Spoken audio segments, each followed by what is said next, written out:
Hello friends, Mahanadi serial next எபிசோடுக்கான promo என்னன்னு பார்க்கலாம் வாங்க. சேனலை சப்ஸ்கிரைப் பண்ணிக்கோங்க, மறக்காமல் பெல்லைக்கானையும் கிளிக் பண்ணிக்கோங்க. இங்கே அன்பரசு வந்து விஜயை நல்லாவே மாட்டி விட்டுடுறாங்க. வெண்ணிலா குடும்பம் வந்து சாகிறதுக்கே காரணம் விஜய் தான் அப்படின்னு சொல்லிட்டு வெண்ணிலாவுக்கு பயங்கர அதிர்ச்சியாக இருக்குது. எங்கள் குடும்பம் இல்லாமல் போகணும் அப்படின்னு சொல்லிட்டு எதுக்காகங்க நினச்சிங்க? நீங்களும் நானும் உண்மையாக தானே லவ் பண்ணிக்கிட்டு இருந்தோம். அப்படி இருக்கிறப்ப எங்களை எல்லாரையுமே இல்லாமல் பண்ணணும்னு சொல்லிட்டு ஏன் நினச்சிங்க? அப்படி என்ன உங்கள் குடும்பத்துக்கு நாங்கள் பாவம் பண்ணிட்டோம்? என் அப்பா அம்மா இப்போது இல்லாத இருக்கிறதுக்கு காரணம் நீங்கள் தானே. உங்களால் தானே என் அம்மா அப்பாவை நான் இழந்திருக்கேன் அப்படின்னு சொல்லிட்டு அழுகுறாங்க. உடனே போலீஸ் இருந்துட்டு விஜய் கிட்ட சொல்கிறாங்க, அவங்க குடும்பத்தவே இல்லாமல் பண்ணியிருக்கீங்க, உங்களை நாங்கள் சும்மா விட போகிறதில்ல, உங்களை நாங்கள் அரெஸ்ட் பண்ண போகிறோம். ஒன்று வெண்ணிலா கழுத்தில் தாலி கட்டணும், அப்படி இல்லைன்னா நீங்கள் கொலை பண்ணத்துக்கான தண்டனையை அனுபவிச்சு தான் ஆகணும் அப்படின்னு சொல்கிறாங்க. இங்கே விஜய்க்கு என்ன பண்ணுறதுனே தெரியல. இது இங்கே காவேரி வந்து யோசிக்கிறாங்க. அவங்க உள் மனசுக்குள்ளே சொல்லிக்கிட்டே இருக்குது, விஜய்க்கு மிகப்பெரிய ஆபத்து இருக்குது, அவராலேயே சமாளிக்க முடியாத ஒரு பிரச்சனை வந்திருக்குன்னு தோணுது. உடனே இங்கே நம்ம காவேரியுமே கோவிலுக்கு கிளம்பி வராங்க. காவேரி வந்ததுக்கப்புறம் தான் தெரியுது விஜயை வந்து நல்லா மாட்டி விட்டுருக்காங்க அப்படின்னு சொல்லிட்டு. அதே சமயம் உங்கள் போலீஸ் வந்து கட்டாயமாக சொல்லிடுறாங்க, வெண்ணிலா கழுத்தில் நீங்கள் தான் தாலி கட்டி ஆகணும், அவங்க அப்பா அம்மா சாவுக்கு நீங்கள் தான் காரணமாக இருந்திருக்கீங்க.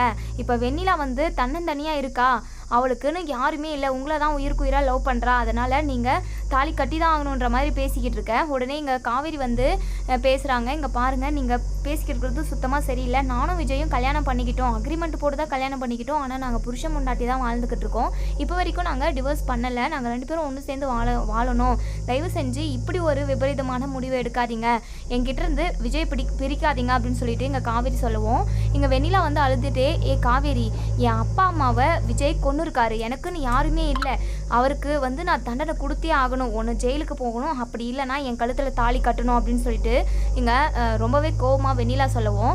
இங்கே பார் வெண்ணிலா, பின்னாடி இருக்கிறவங்க எல்லாருமே ஏற்றி விடுறாங்க, உனக்கும் சரி உங்கள் குடும்பத்துக்கும் சரி, விஜய் வந்து நல்லது மட்டும் தான் நினச்சிருக்காரு, இது வரைக்குமே உங்களுக்கு எந்த ஒரு துரோகமும் பண்ணியிருக்க மாட்டார், பண்ணவும் பண்ணலை, உன் அப்பா அம்மா சாவறதுக்கு காரணம் இந்த அன்பரசு தான், இவங்க எல்லாருமே சேர்ந்து விஜய் மேலே பழியை திருப்பி விடுறாங்க, நீ தானே விஜயை நம்பணும், நீ உண்மையாக தானே விஜயை லவ் பண்ண, அப்படி இருக்கிறப்ப ஏன் விஜயை சந்தேகப்படுற, கண்டிப்பாக விஜய் வந்து ஒரு எறும்பு கூட துரோகம் நினைக்க மாட்டார் அப்படின்னு சொல்கிறாங்க.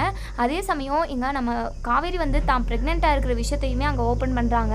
இங்கே ராகினிக்கு பயங்கர அதிர்ச்சி, வெண்ணிலா காவேரி ப்ரெக்னெண்ட்டாக இருக்கலாம் அப்படின்னு சொல்கிறாங்க. வெண்ணிலாவுக்கு என்ன பண்ணுறதுனே தெரியல. இங்கே நம்ம போலீஸ் இருந்துட்டு யோசிக்கிறாங்க, இப்போது காவேரி ப்ரெக்னெண்ட்டாக இருக்காங்க, காவேரியும் விஜய் தான் ஒன்று சேர்ந்து வாழணும், அவங்க ஒரு குடும்பமாக இருக்காங்க, ஒரு குடும்ப வாழ்க்கையில் விஜய் போயிட்டாரு, இதுக்கப்புறமும் வெண்ணிலாவுக்கு கல்யாணம் பண்ணி வைக்கிறதுல எந்த ஒரு பிரயோஜனமும் இல்லை, காவேரி வயிற்றில் வளர்கிற குழந்தைக்கு விஜய் தான் அப்பா, அதனால் காவேரியும் விஜய் தான் ஒன்று சேர்ந்து வாழணும்னு சொல்லிட்டு போலீஸ் வந்து முடிவெடுத்துடுறாங்க. இனி என்ன நடக்கும் அப்படிங்கிறத வெயிட்